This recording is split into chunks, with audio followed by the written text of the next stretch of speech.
Hello. My name is Sarah. I am a girl. I am 12 years old.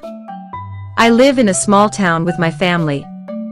I have a mother, a father, one sister, and one brother. My sister is older than me.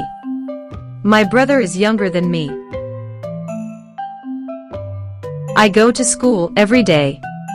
My school is near my house. I go to school on foot. I like my school. I study many subjects like English, math, science, and history. My favorite subject is English because I like reading and writing. I wake up at 7 o'clock. In the morning, I wash my face and brush my teeth. Then, I eat my breakfast.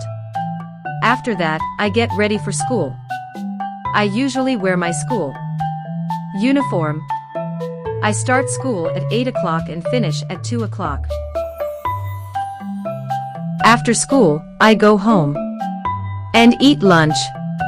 Then, I rest for a while. Later, I do my homework. In the evening, I sometimes play with my friends or watch TV.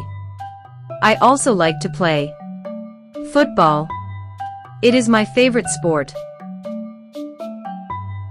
On the weekend, I spend time with my family. We go to the park or visit my grandparents. I also help my mother at home. I help her clean the house or wash the dishes. I am a happy and friendly girl. I like meeting new people. I want to learn more English and speak it well. I also want to travel to other countries in the future. This is my life. This is me.